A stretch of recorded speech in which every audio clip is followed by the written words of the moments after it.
It's opening day in the NBA.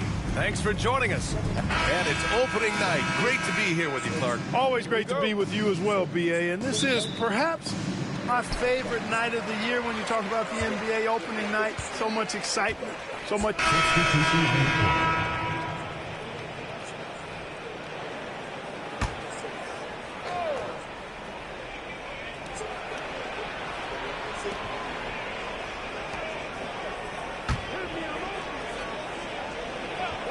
From downtown, the rebound by McGowens.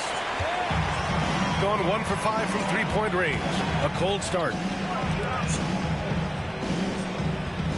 Here's Vesely to the left side wing. From 15 feet away. No luck on that one. Gone 6 of 13 so far in this one. Down low. And count that. 2 points and a chance for one more at the line. And they may have talked about shot selection coming into this. For the away team, number 35, one shot.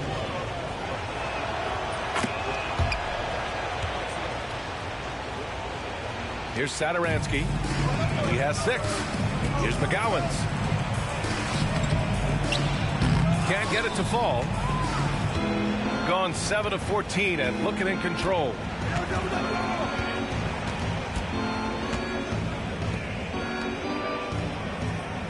Here's Bellinelli. 4-3. Satoransky pulls it in. Not much falling for him this quarter, guys, and you can sense his frustration.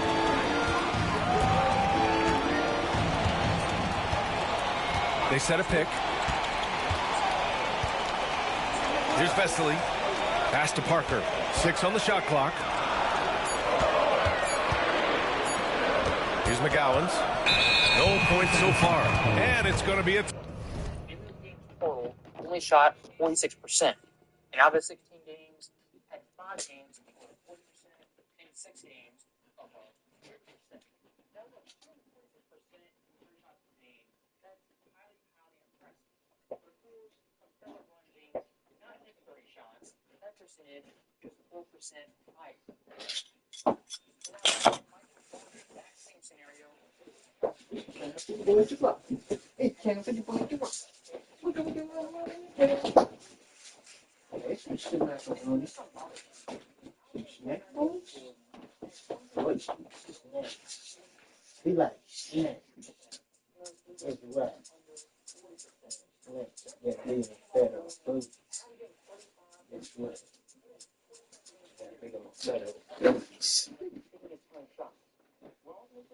Sit. Up. Down. Down. Oh. Come on. Down. Oh. Drop. Down. Down. Down. Boy. Down. Down. That's up. Move. Down. Boy.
prescription.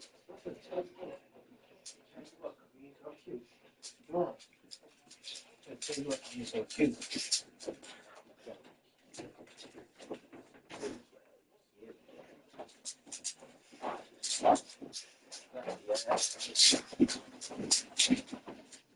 I'm excited to be so cute. You know what make me happy? My gag is kind of cute. I mean, niggas gay. What? Yeah, you're 29 years. I know you're 29 years. You the work it. I'm with you 29 years. Yeah. Oh.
The Warriors lost their first game since the Jimmy Butler trade. It happened last night. Close contest with the Mavs. Butler was called for a charge in the closing seconds. It took away his game-time bucket and didn't go on to lose 111-107. But prior to the game, Draymond Green didn't shy away from sharing the impact Jimmy Butler's made on the team and on his podcast. So take a listen.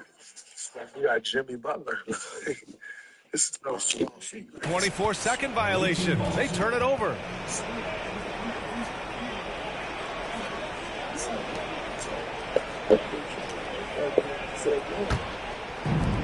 Shooting about 47% during this first quarter. Covered by Satoransky. No good with a layup. Shooting 33% in the first quarter.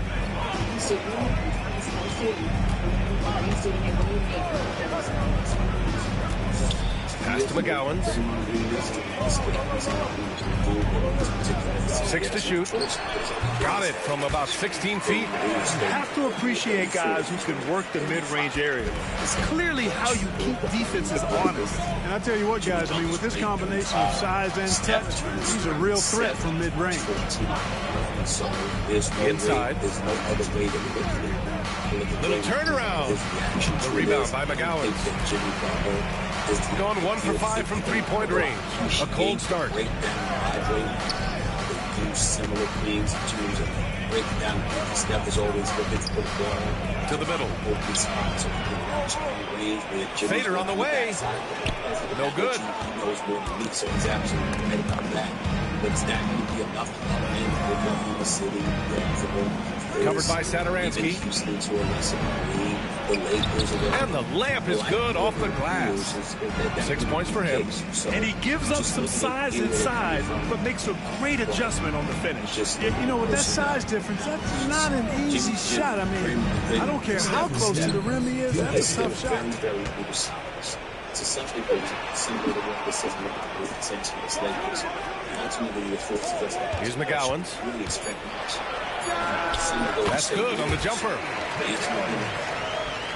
And there's 1:45 left in the opening quarter.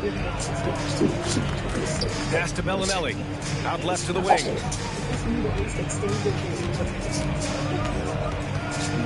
Satoransky with the steal.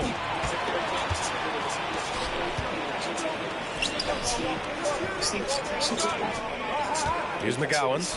Stolen. Here we go. And he lays it in off the breakaway. Yeah, this period, they're letting him go to work, and it's paying off.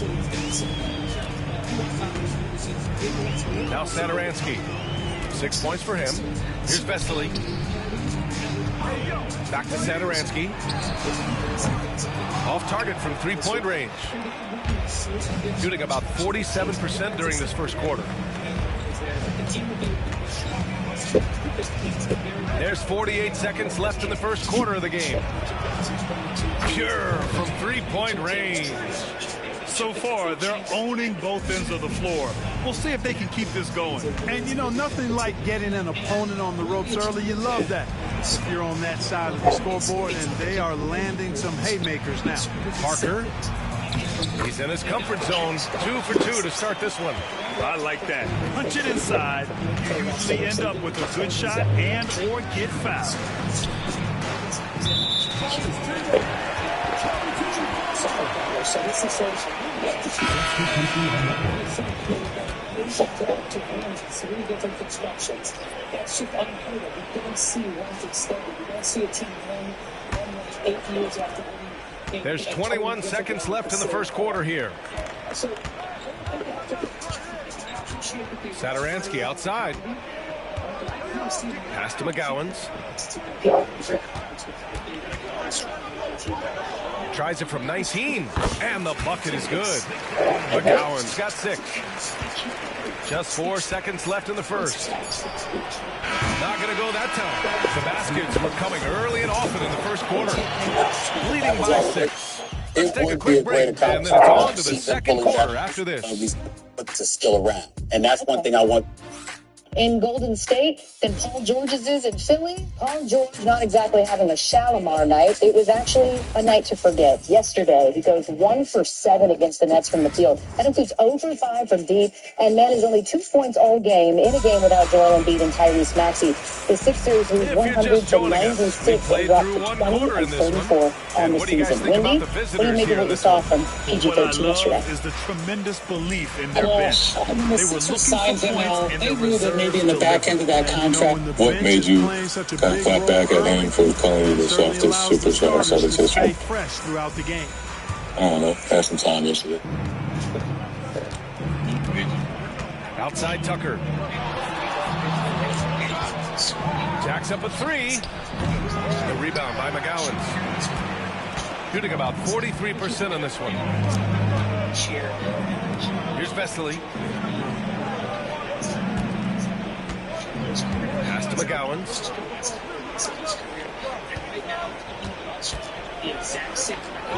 Got it. Makes him 4 for 6 from the floor. Good execution. They're getting some short-range looks here. McGowan's gone 4 for 6 from the field.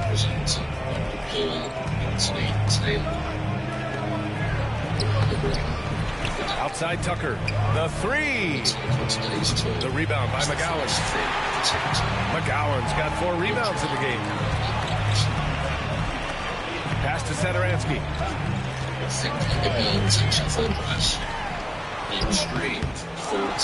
Over to the wing. Here's McGowan's. Another shot. Boom! He jams it straight down. And when the game is this close, you have to go all out. He certainly understands his role, huh? When the shot goes up, just crashes the offensive glass. You know, that time I thought he did it with authority. Tremendous putback at a time when they really need it. And plays like that one can make the difference in a close game. And it definitely got the bench on their feet, too. Making a statement for sure. I mean, we'll see if they can maintain that aggressive approach, guys. And we're joined now by Shams Charania. He's calling in with a story. Good to have you, Shams. What's going on? Well, guys, teams are all grappling with this new CBA, especially the dreaded second apron. Fans possibly unclear on what it means. Honestly, even front offices are still navigating the complexities of the new restrictions. But basically, it has become harder for teams to spend big and acquire new players under the current system. We'll see, guys, how this impacts everyone moving forward. Something to keep an eye on, no doubt. All right, Shams, thanks a lot. Gets the 3 to fall. Give him 8 points now. And that's on the defense, giving him a decent look. That's his shot. Satoransky outside. To the paint. Here's Vesely. He's got 5. Basket's good on the assist from Satoransky. That's serving it up on a platter there. What a nice pass. A high percentage look was the result. Pass to Bellinelli from deep. And the 3-pointer goes. Bellinelli's got 5 now. This defense just can't stay connected to shooters. Quarter 2 and just under 2.5 minutes gone by. Seems to have a knack for hitting guys in their spots. His vision excellent.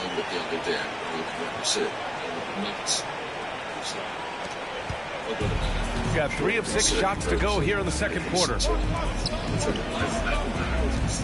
basically an iteration of reality television, so it's To the inside. Wide open look. The rebound by McGowens. McGowens got 6 rebounds here tonight. Pass to Satoransky. Now for those joining us now, we're in the second quarter, about 3 minutes gone by. Here's McGowens. And they're pushing it up. Here's Tucker. The three-pointer off the mark. We've gotten 5 of 7 shots to go in the second. Got a piece of it, and they get it back. All right, let's use this time to check out the teams with the most steals last year. Boy, they had so many guys with quick feet and quick hands on that team. In these sex marathons to try and outdo each other and get a leg of promotion. They came up with an awful lot of steals. As usual, all this about the team money, has been very impressive defensively. And this is the climate where this hyper-sexualized, hyper-commercialized attitude to sex has gone beyond all previous bounds, arguably. And this is, I shouldn't laugh, it's a large extent the first one falls. But this was the quote from the famous academic source, Elle magazine, that she did an interview in January 2025. So she told her, this is from the article, she told her ex-followers in one video shot after the 1,057th man had finished last Saturday, "I don't need a wheelchair. I am like He's perfect fine." from the line this time. And I understand it's not the most significant issue in this quote, but the inclusion of the word "like," I happen, pardon the pun, like it, because it just reminds me of all the students I used to teach who couldn't string a sentence together without using like every third like word like. And like I said, not the most important issue, but this was our own gauging of the success of the event. It seems to be calibrated along the lines of her still being able to walk unaided, which is one perspective at least. And this is another anonymous source describing the situation. She's been rogered more times than a copper's radio. And for non-American or non-British people, because I think they're both familiar with the notion of a cop or copper, but for non-Brits or Americans, copper meaning police, man or woman. So now we've got that out of the way, we can get more philosophical and academically stringent.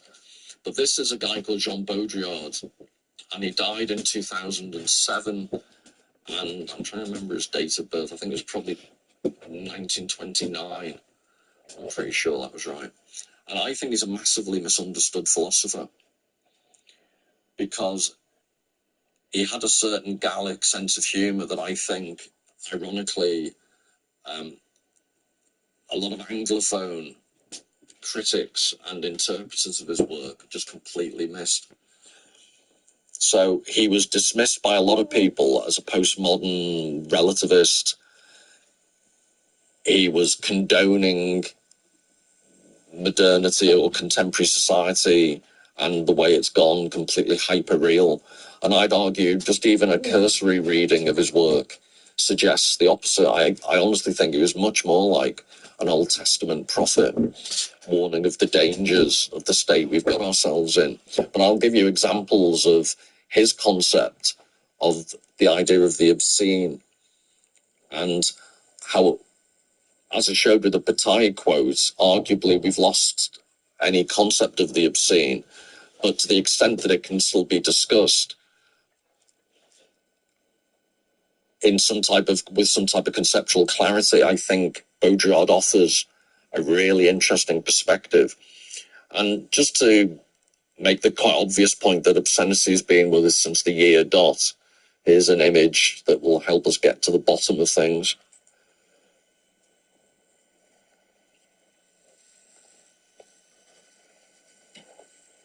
Now, I'm not sure which villa this came from, but this is from a Roman villa. And it's of the type of cultural climate that also produced this guy, Hostius Quadra. and plot spoiler, but he lived in the time of Emperor Augustus, and at that time, I've mentioned him briefly in a previous video, but he was murdered by his own slaves, so that's the plot spoiler. And in that time, because the Romans were vastly outnumbered by their slaves, they lived in perpetual fear of the type of slave uprising that happened with Spartacus. So for a master to be killed as he was by his own slaves, routinely all the slaves would have been crucified or killed in a similarly gruesome fashion.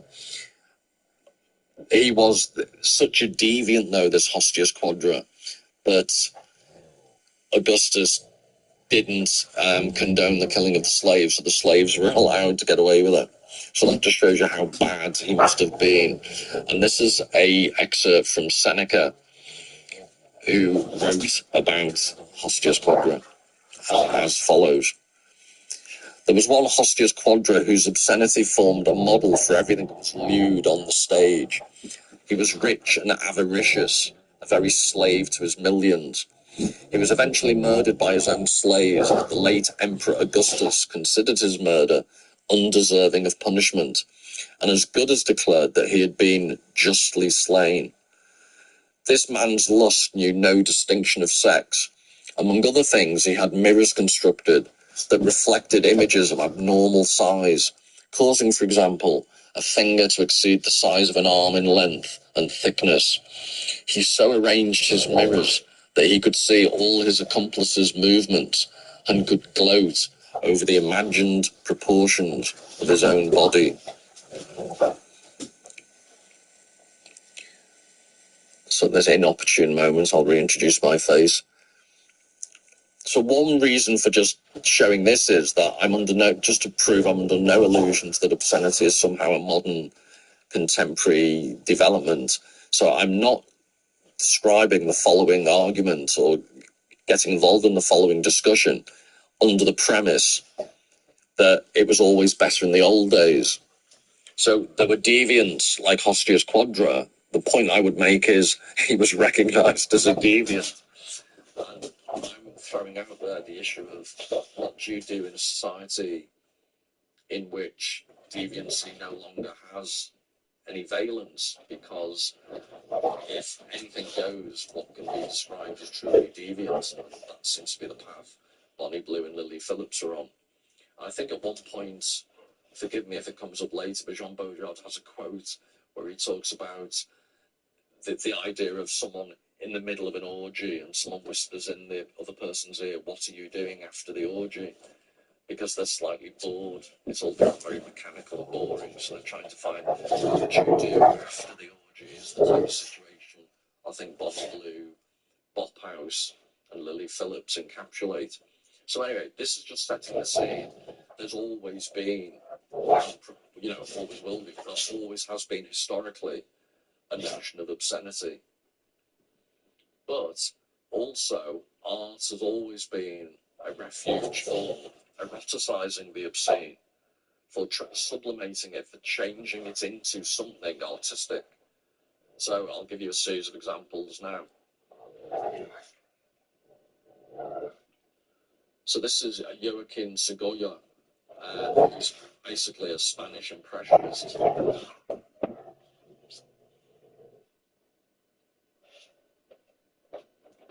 And he's certainly gone for the peachy aspect of it all.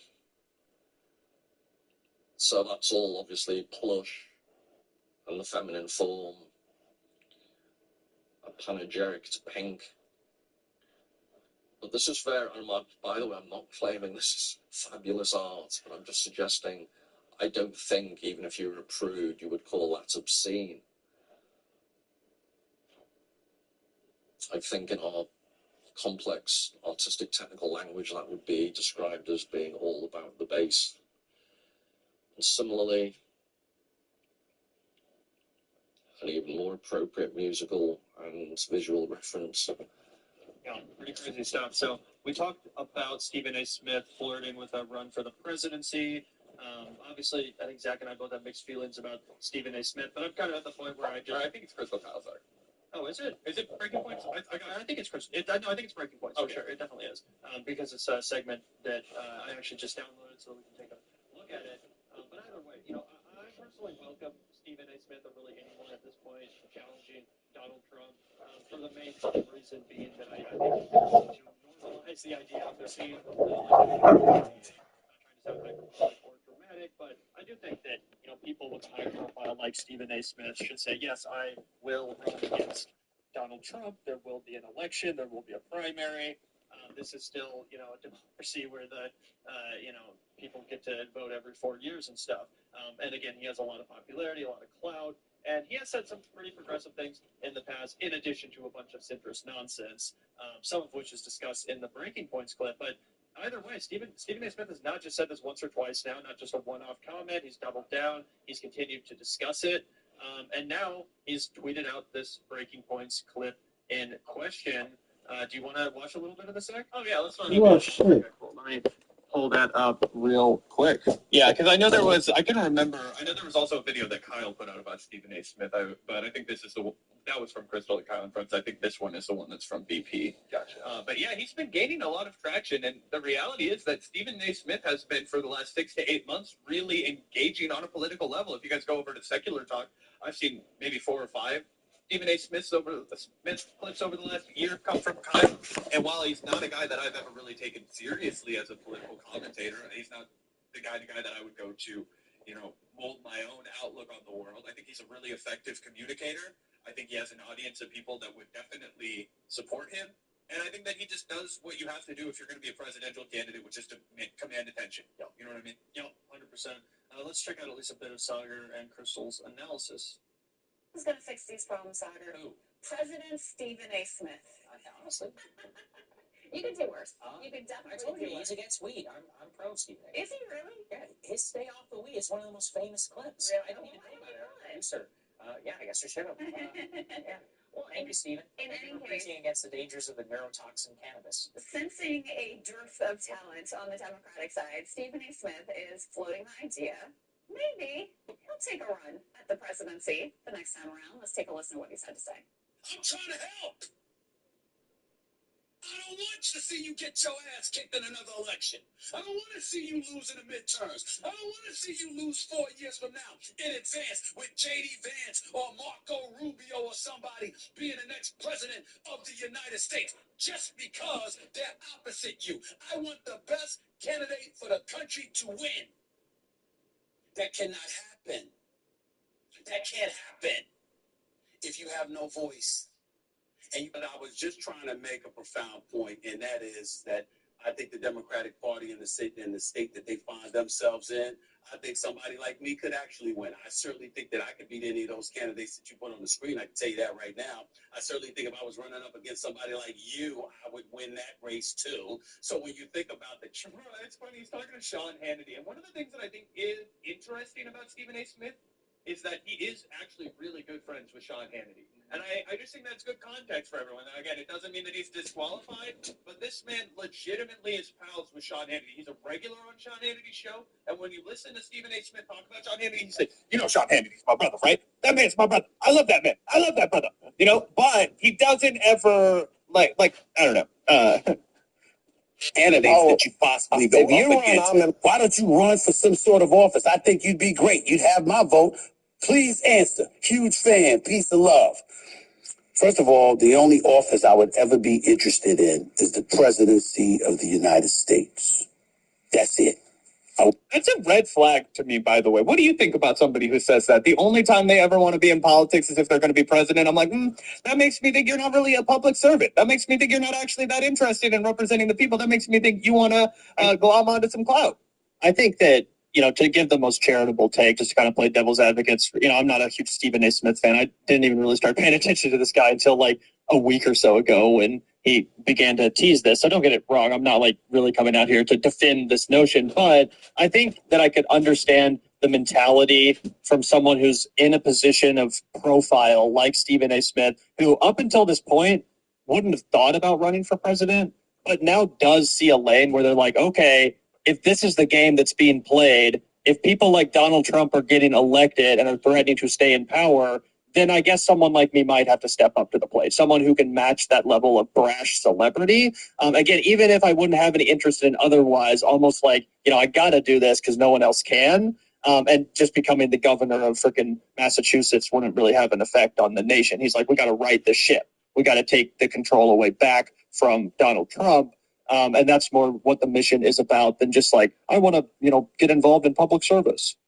Yeah, fair enough. I mean, I think that's definitely what it is. I also think he wants to sell a fuck ton of books. Wouldn't be interested in being a governor, a mayor, a senator, damn sure not a congressman. I don't want to be one of 435. I don't think I would be a very good campaigner because I ain't the greatest in the world at shaking hands and kissing babies.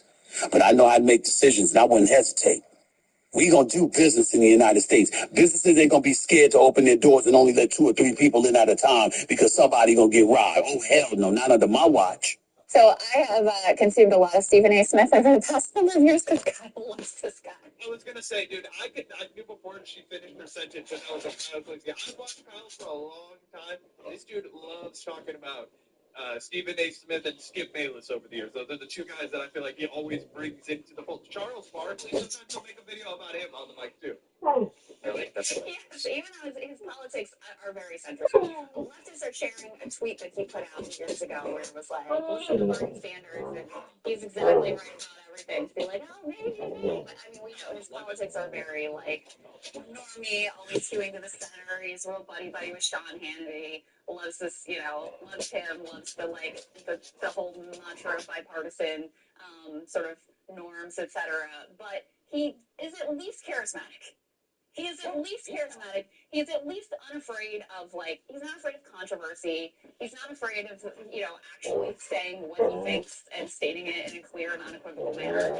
And I think in terms of putting aside my own, political ideological project, I think so much of the discussion, especially after this loss about how does this issue poll and that issue poll, and maybe they should have, said a little bit more about this or said a little bit more about that based on the polling and stuff. Here's the thing. What Stephen A. Smith does have, Gavin, Starts the second back.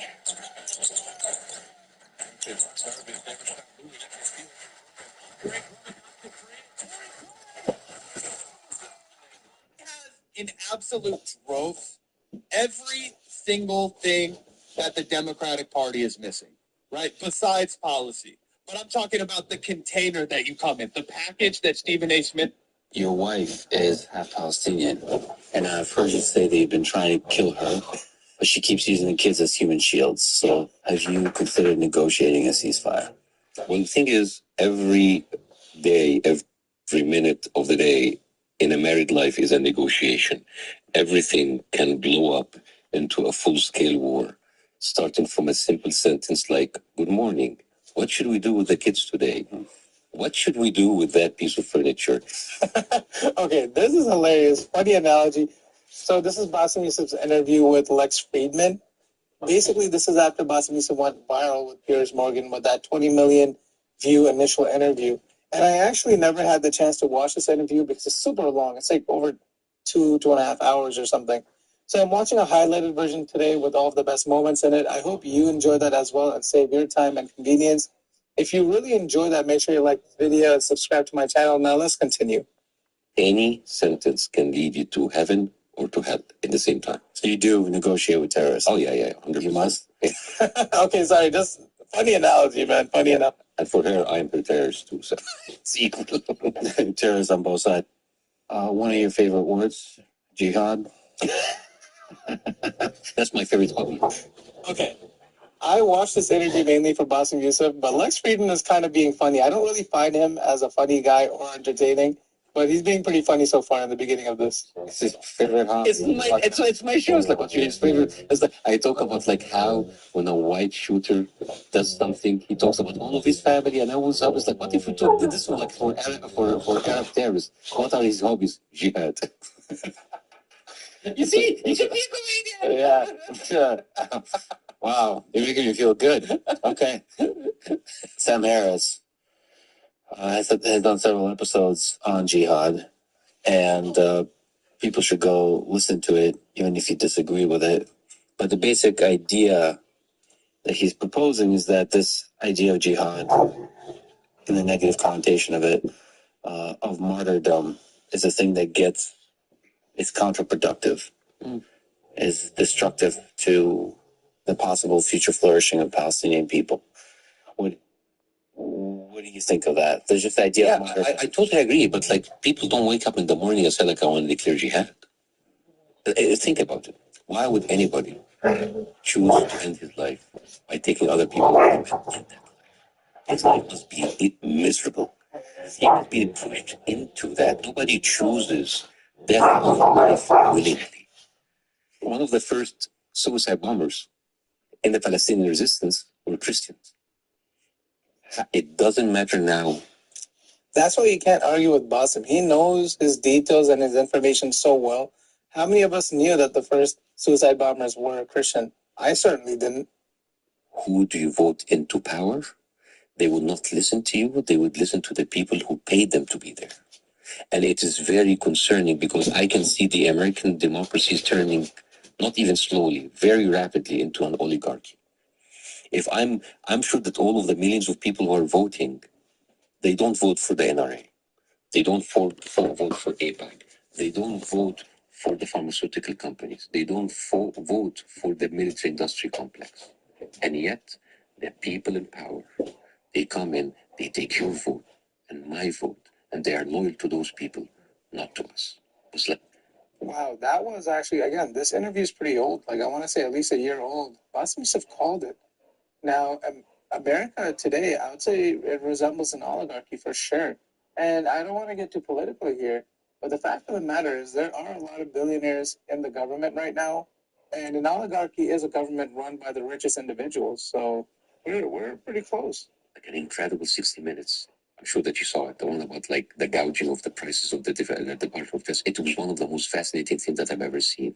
They said like a safety oil valve that used to be sold for $329, now it is sold for $9,000. Why? Because there's only 5 weapon companies and they can control the prices. The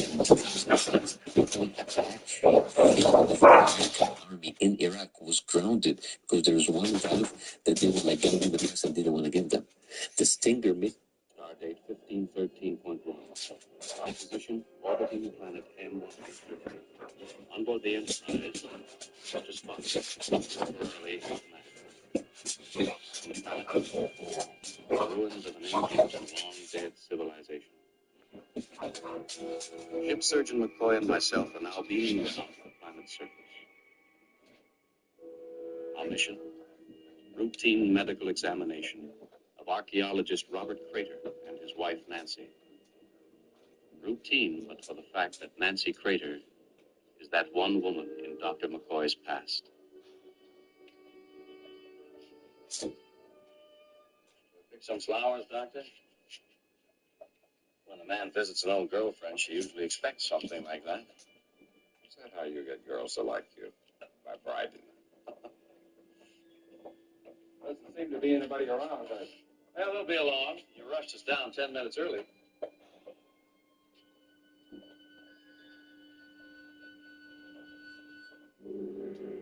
Professor Crater? Professor? Crater?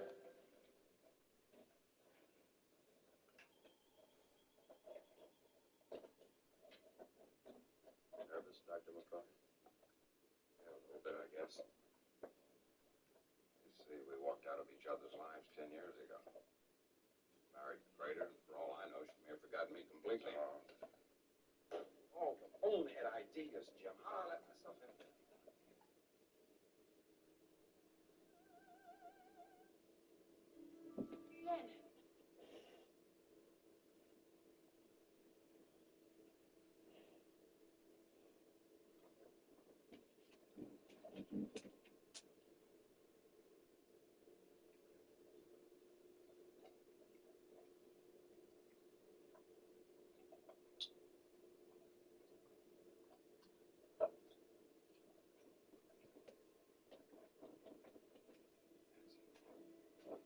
Good to see you. I haven't aged a day.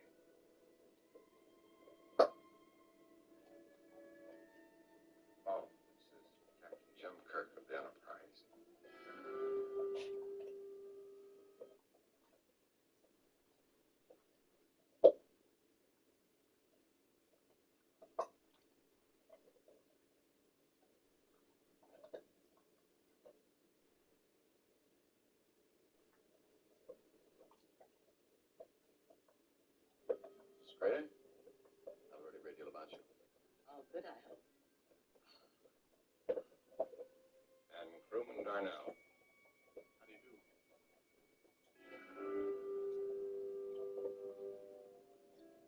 Something wrong, Darnell? Oh, excuse me, sir, but... Ma'am, if I didn't know better, I would swear that you were somebody I left behind on Wrigley's Pleasure Planet.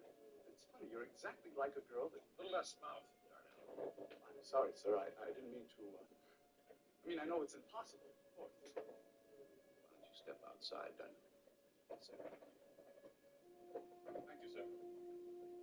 Maybe I'll step outside, too. What?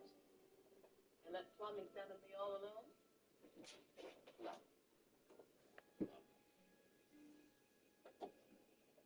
A nickname I gave Leonard when we were very young.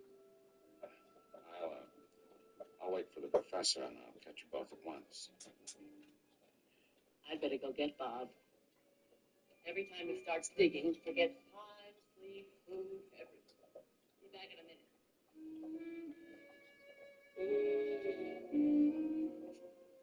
Quite warm here, isn't it?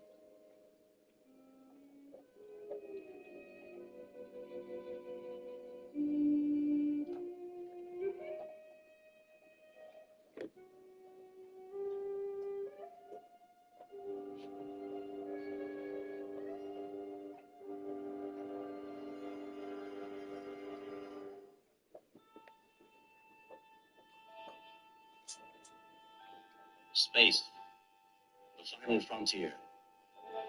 These are the voyages of the Starship Enterprise.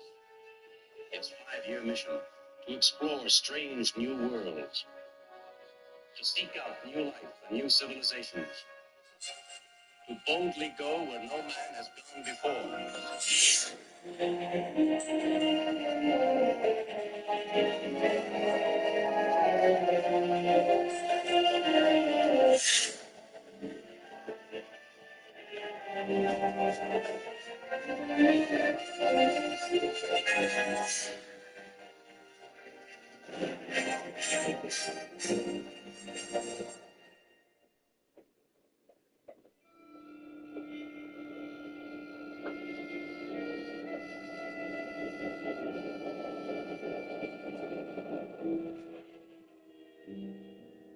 Captain's log. Additional entry. Since our mission was routine, we had beamed down to the planet without suspicion. We were totally unaware that each member of the landing party was seeing a different woman, a different Nancy Crater. Professor Crater, I'm Captain Kirk. This is... Right, Captain. The intrepid doctor crossed interstellar space to preserve our health. Oh, your sense of duty is overwhelming. Now, will you please go back where you came from and tell whoever issues your orders to leave me and my wife alone? We need additional salt against the heat. Aside from that, we're doing very well. I'm pleased to hear you're doing well, but I'm required to confirm that fact. Doubtless, a good surgeon will enjoy prodding and poking us with his arcane machinery. Go away. We don't want you. What you want is unimportant right now. What you will get is what is required by the book. Quote, all research personnel on alien planets are required to have their health certified by a Starship surgeon at 1-year intervals. Like it or not, Professor, as commander of the Starship, I'm required for your gold quote. All research personnel on alien planets are required to have their health certified by a Starship surgeon at 1-year intervals. Like it or not, Professor, as commander of the Starship, I'm required to show your gold braid to everyone. You love it, don't you? It's all yours, Plump. Dr. McCoy. Sit down and breathe deeply, please. Did I hear you call him Dr. McCoy? You did? McCoy.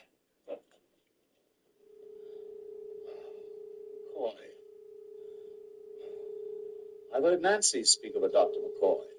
Well, it's me. Didn't she mention I was here? You've seen Nancy? She went out to get you. You've seen her too. You were with the good doctor. Yes, why? Thank you. Just that it gives me great pleasure to know that she's gotten to see an old friend and has a chance for some company. It's different for me. I enjoy solitude. But for a woman, you understand, of course. Well, it certainly hasn't aged her. She looks exactly as I knew her 12 years ago. Amazing, Jim. Like a girl of 25. Oh, Oh, I'm sorry, Captain. Sit down. I seem to have forgotten my manners. All right. Not joking, Jim. She hasn't aged a day. There's not a gray hair in her head. She's got some gray bones. Excuse me, Professor. She's a handsome woman, yes, but hardly 25.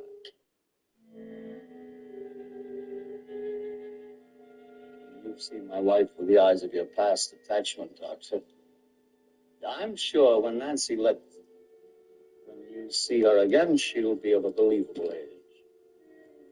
Well, at any rate, she doesn't look a day over 30. Genuine affection. I'm glad you still feel it for her. Leonard, she's a fine woman. Open your mouth. Why, so the machine The machine is capable of almost anything. I'll still put my trust in a healthy set of tonsils. Now, open your mouth.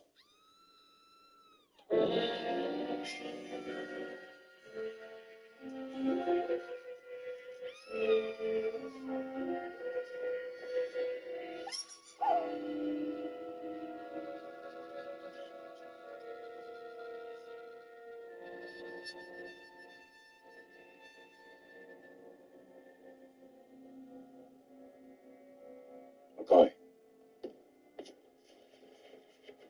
Dead Jim. Strange. Red modeling all over his face. What happened? What do you suppose happened, Captain? You beamed down a crewman who doesn't know better than to eat an untested plant. I've just lost a crewman, Mrs. Crater. I want to know what happened. Take it easy, Nancy. Just tell us what you know. I was just...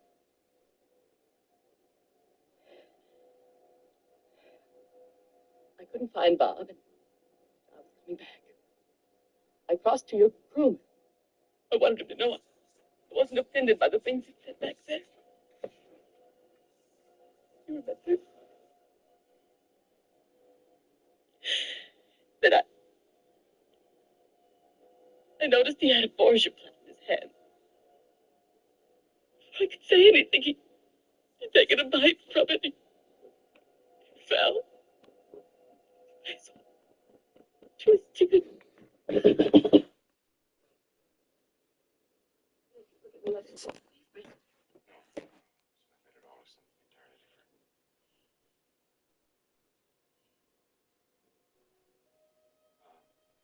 Jim, I suppose we could complete these examinations later.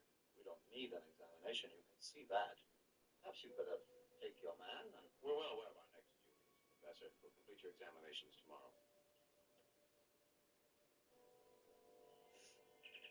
Transporter. Transporter.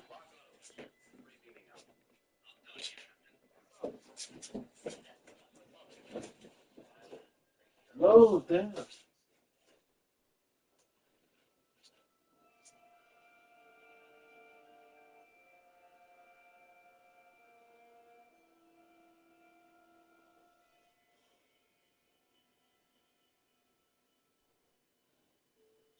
Your last subspace log contained an error in the frequency score. Mr. Spock, sometimes I think if I hear that word frequency once more, I'll cry. Right.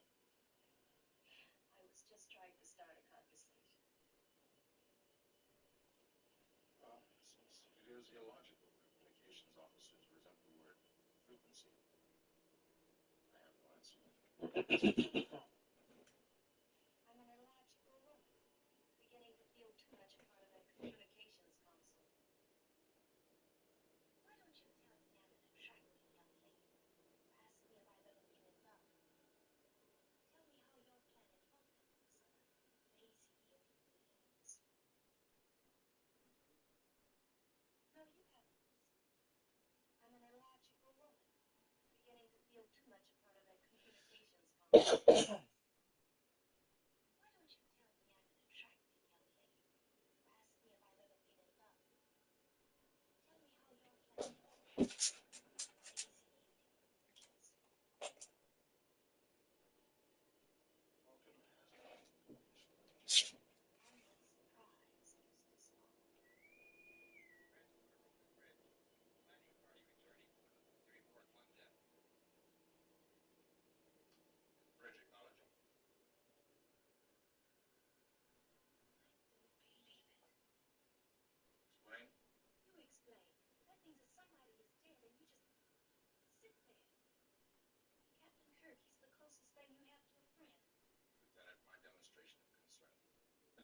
care, or Islam.net, or the lack of. I mean, listen, that's a huge claim. 15 Palestinian women were raped.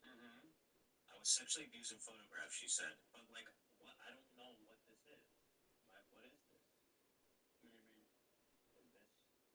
Is this a source? You're asking if it's credible. Yeah, yes, care is credible. I think, at least. Care is the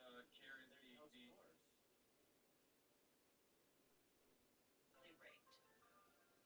As I said then, I say today, Israel has a right to defend itself. What rape did Hezbollah do? Bro, what rapes did Hamas do? What are you talking about? Stop anti-Semitism? Just playing clips where he's objectively correct and with funny music and sound effects. Like, this guy's 40 years old, by the way. The account that considered me to be anti-Semite of the week has also been hallucinating rapes once again, doing rape fantasies once again, because they're fucking mentally ill. Hamas has committed horrific acts of sexual violence. This is genuinely women, girls, men, and boys. It's like Kamala Harris said so, Joe Biden said so, the perpetrators of the genocide said so. How could you question that? This is Ethan Klein's narrative. It is absolutely insane. After enduring sexual violence. That's two genocide perpetrators. That's two people responsible for killing minimum hundreds of thousands of people in Gaza. Tens of thousands of children. They massacred them. Tens of thousands of babies too. They massacred them. And Ethan Klein just plays them saying this like we should take it as evidence. Like, what's next? Are you going to play clips of fucking Adolf Hitler decrying 100% definitely real Jewish rapes to justify the Holocaust? You fucking bastard. Jesus. Doesn't matter if fucking rapes happen on October 7th. Like, that doesn't change the dynamic for me even this much. So that's the other part of the problem that many people can't contend with. Like, I can't believe how quickly. I just want to know that quick there. It's very obvious what he's saying. You think about it like even half a second. It doesn't matter to him whether they were raped on October 7th in regards to Israel's response, which is literally genociding, raping Palestinians en masse. So unless Ethan himself believes that mass genocide is a valid response, if like one person was raped on October 7th, which to be clear, there's no proof of any of that, so we should just say there was none. When there's no proof, there's no need for us to concede that it might have happened or it could have happened or maybe it did happen. No. Zero proof, zero rape. That's simple. So it didn't happen. But the thing that he's saying there is, what does it matter if even one did? What does it matter? Do you think one person being raped justifies like the genocide of an entire people? Ethan Klein, is that your narrative here? It clearly is. Leftists go from believe all women to Pixar didn't happen. Literally, his argument here is, how dare you demand more evidence than just someone said they saw this happening? Which is the only evidence, by the way. Like, Israelis who are highly incentivized to lie, both because they get paid for doing so, which we're going to go into in a second, and because they themselves are by and large genocidal Zionists who are desperate to justify genocide. They say they totally saw this happening, so we have to uncritically believe them, because believable women, even though, believable women is like for victims, not people who swear up and down they saw victims who they can't actually even name, for none of which any corroborating evidence actually exists. The entire Gaza envelope area is covered in cameras, yet there's no evidence of that. And yes, obviously, video and photographic evidence should exist if this actually happened, especially on the scale that you claim it here. No forensic evidence, no nothing. Just random people, most of whom are either directly linked to the Israeli government, who have been proven to be lying already, who have been proven to be lying before even. Most of these testimonies, by the way, come from Zaka, the same organization that created the 40 beheaded baby stuffs. So they come out and they swear up and down they saw some ridiculous scenario. And we're just supposed to believe that uncritically because they said so, and it's convenient for them to say so because it justifies a genocide. No, I don't believe that. Anyone who does believe that is a fucking rube who would believe Joseph Goebbels printing the same sort of shit to justify the Holocaust. Vast majority of people, if not all, who were raped were murdered on the spot. Who? Which one of them? Name one. He can't. They don't even have a name. They literally do not have a single name of a supposed victim. It's like unnamed person who I definitely saw being raped and murdered. Conveniently, there's no autopsy or anything. Conveniently, no one knows who they were. They have no name. How dare you don't believe these women who don't exist, who you can't even name? We've seen this weaponization. Goldstein, I don't know. Look at this. This is an amazing one. This is incredible. You're going to see here just how dishonest and how much of a liar he needs to be to sustain this narrative. Home on October 7th by Hamas terrorists and was held captive for 51 days. Though only 17 years old, she witnessed the murder of her father and sister on that day and is now speaking out about what she witnessed in Gaza as well in a new documentary by Sheryl Sandberg, Screams Before Silence. Sustain this narrative. Home on October October 7th by Hamas terrorists and was held captive for 51 days. Though only 17 years old, she witnessed the murder of her father and sister on that day and is now speaking out about what she witnessed in Gaza as well in a new documentary by Sheryl Sandberg, Screams Before Silence. Let's talk about that documentary, Screams Before Silence. Screams Before Silence is a documentary based almost entirely on testimonies by those same Zaka people I talked about earlier. It is essentially Nazi genocide propaganda except for Israelis. Make shit up, make a sad little documentary to justify it while the genocide is going on, trying to justify the genocide. As you can see here in the description, the film is entirely based around the testimony of this one person who will be debunking very soon, don't worry, and also based around testimonies by members of Zaka and other witnesses about rape and sexual assaults on October 7th. So again, it's based on these unverifiable, made-up witness testimonies by literally fucking Zaka, like the same guys who made up the 40 beheaded babies hoax. Now let's see what Evening Blind shows here, as this person who got unverifiable very soon, don't worry, and also based around testimonies by members of Zaka and other witnesses about rape and sexual assaults on October 7th. So again, it's based on these unverifiable, made-up witness testimonies by literally fucking Zaka, like the same guys who made up the 40 beheaded babies hoax. Now let's see what Evening Blind shows here, as this person apparently being a victim of rape. In new footage, a gun revealed that sexual assault and rape was a regular component of the life as a hostage in Gaza. Doesn't matter if fucking rapes happen on October 7th. He keeps playing that Hassan. He either completely misunderstands what he said, or he thinks it's like saying, no, I don't care if rapes happen at all, when, for one, they did, and he's wrong for even insinuating that it's a possibility. But two, what he's saying there was that it doesn't matter if rapes happen, genocide isn't justified in response. Oh, maybe you would like to call her a liar. Please, go right ahead. Doesn't matter if fucking rapes happen on October 7th. She's a liar, absolutely. I'll demonstrate you exactly how she's a liar. There are dozens of testimonies from witnesses, most of whom were in hiding and heard or saw. America. Isn't that testimonies? That's all, just testimonies.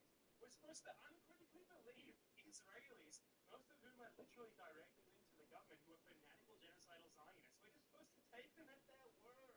There's no corroborating evidence for a single little thing that they say, but we have to take them at their word. Their word, their witnesses. Trust them. They definitely saw Hamas raping men and then cutting off their penis and making them eat it.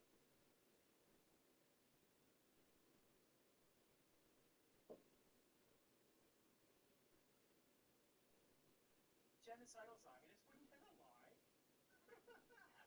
And each week there's more stories coming out. There's a UN report that Each week there's more stories coming out. So let's talk about, first before we go down to the UN report, this supposed witness right here. So when she was initially released, she said that Hamas treat women as if they're sacred. They don't even want to touch them. So the people who were guarding her would literally put a towel over their hand in situations where they had to touch a woman and stuff like that.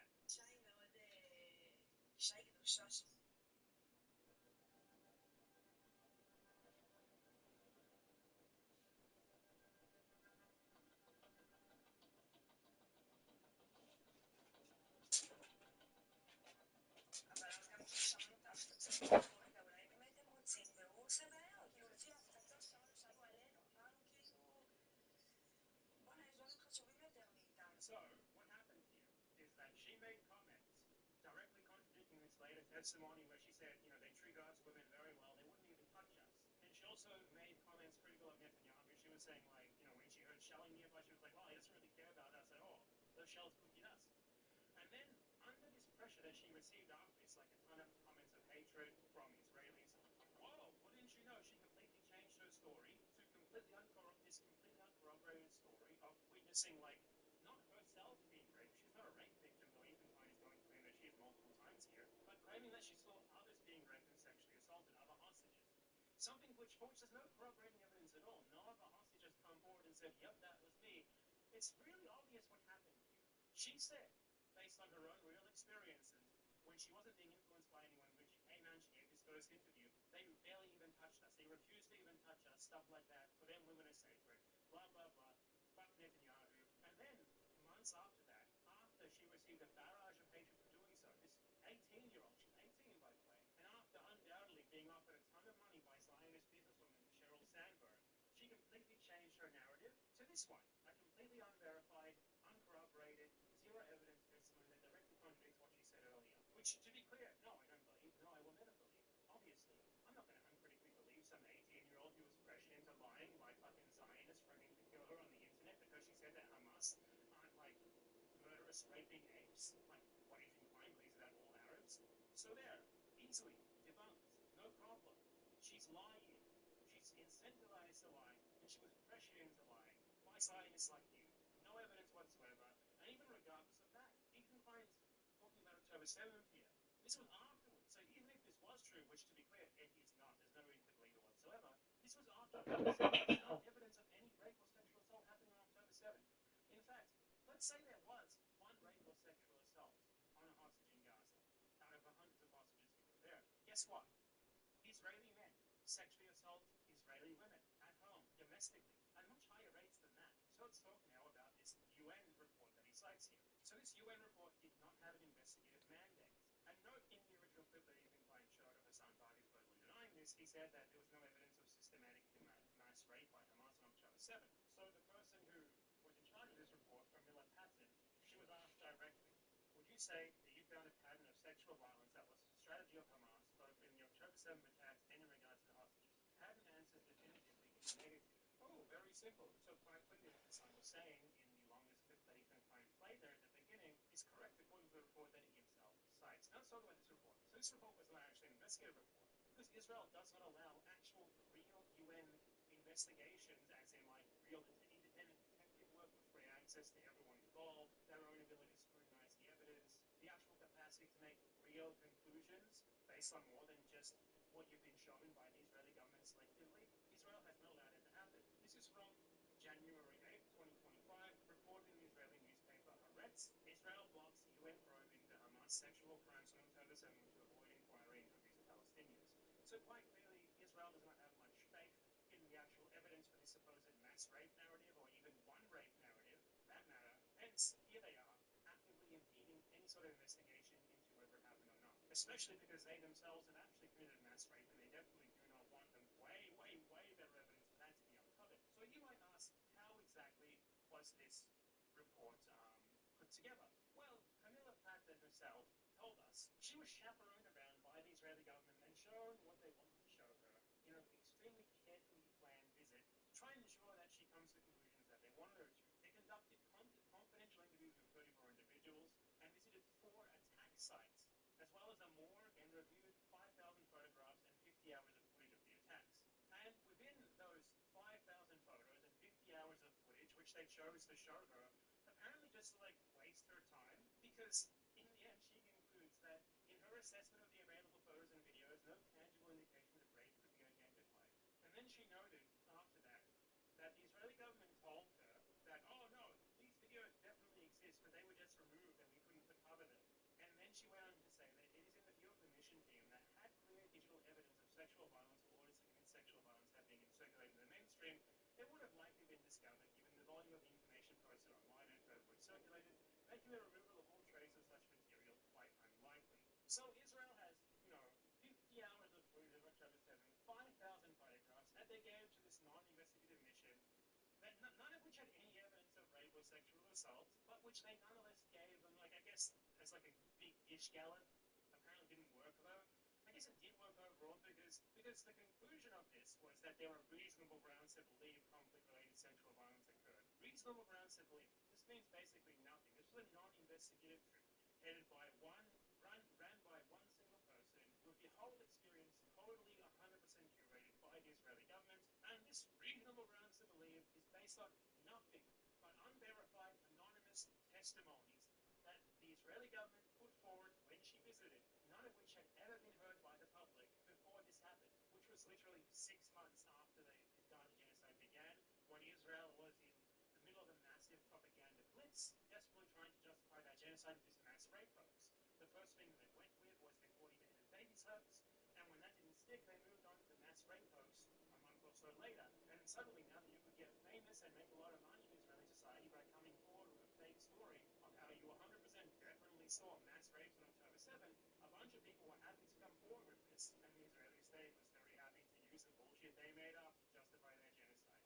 All of this is generic, colonial, racist atrocity propaganda to justify genocide. This has a long history. From the American colonial frontier, where bullshit stories of Indians mass raping beautiful, pure white women were used to justify that massacre, to the US South where lynchings of black people based on nothing more than made-up bullshit about them supposedly touching white women inappropriately and shit like that was used to kill them, and to Nazi Germany itself, where stories of supposed subhumans soiling the race by raping Aryan women was used to justify that genocide. It's merely a continuation of the same exact trope, no evidence, made-up bullshit, genocidal Zionists saying, I definitely saw this, stories that have changed a million times, none of which corroborate each other, absolutely zero evidence beyond just the word of obviously unreliable people who have incentives to lie. It is utter and complete bullshit, obviously. And that is why people like Ethan Klein here rely on little more than scholarly. Like, how dare you say this? You don't believe women?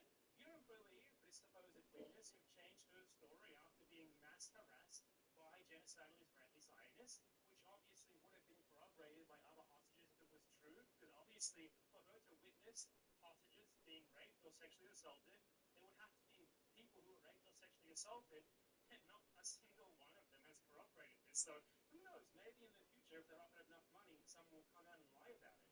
Son, he's a rape kit from a mutilated body. So vile to deny. Like, this idea that Israel could not have done forensic analysis on the bodies of October 7th is absolutely insane, by the way. Not only is literally the whole area totally covered in cameras, to the point where if this happened, there would at least be some sort of video evidence indicating it. But yes, Israel did have total control of the entire Gaza Empire within 24 hours of the attack. It is absolutely reasonable to expect them to fucking do autopsies on the bodies. But they did they? Obviously, because for one, this didn't happen, and for two, they themselves are trying to cover up what actually happened, because as was admitted recently by Yoav Gallant, the Israelis massacred off a whole lot of the victims themselves. Here is the Israeli defense minister at the time, Alan Reich, admitting this. תשארו, חוצות את הגבול בדרך חטופים ישראלים, גם משלמות דרך בראש, וגם נוהל חניבה זה משהו שאתם חושבים עליו? נוהל חניבה, רק נגיד, הנוהל שאומר לירות על מנת להרוג כאשר יש רכב עם חטוף ישראלי. אני רוצה שתבינו שהיכולת של שר ביטחון לתת הוראות אופרטיביות בלוח זמנים שהכל קורה היא דבר מאוד מורכב. ישנה הוראה לנוהל חניבה?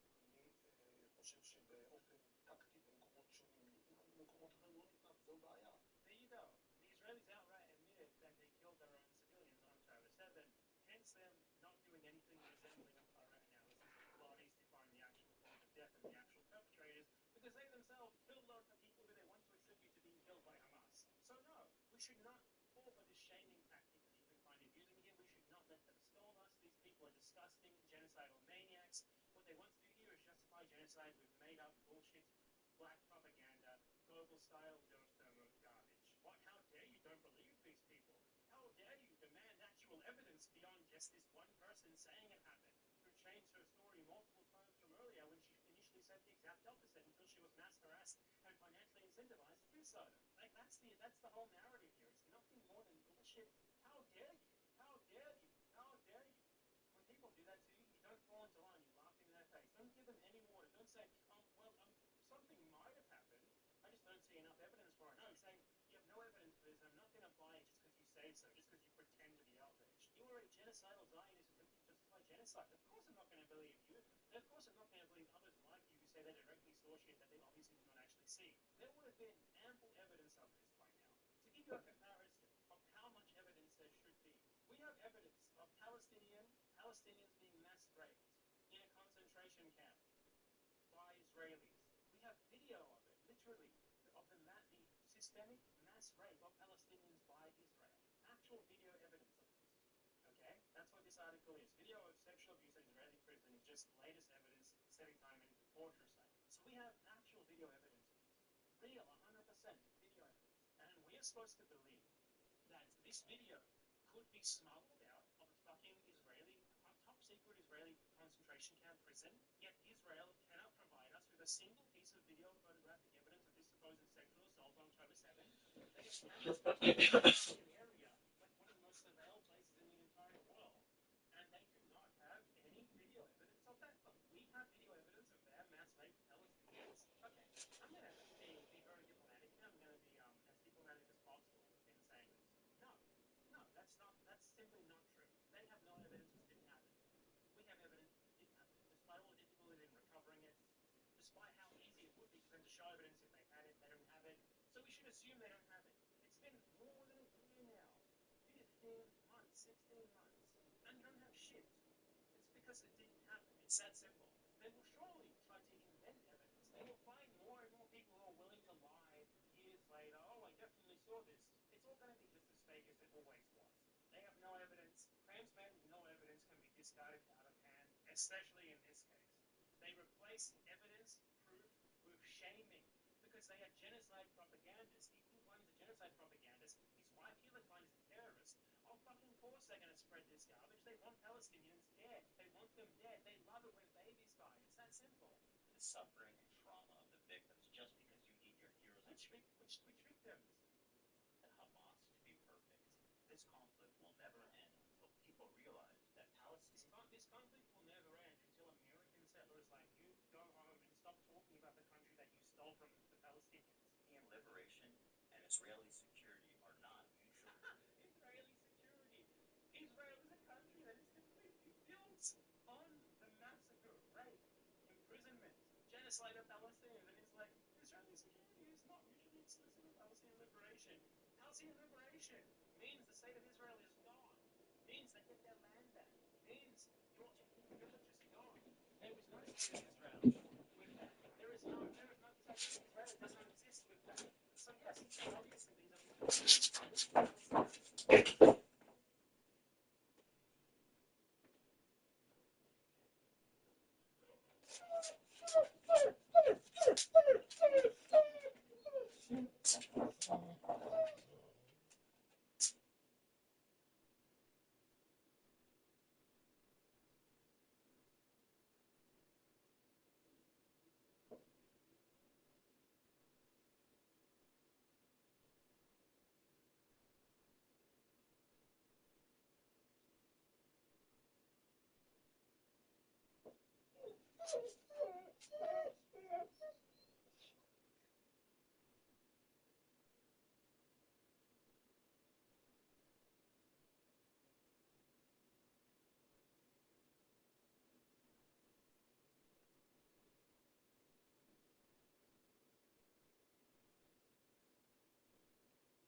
Thank you.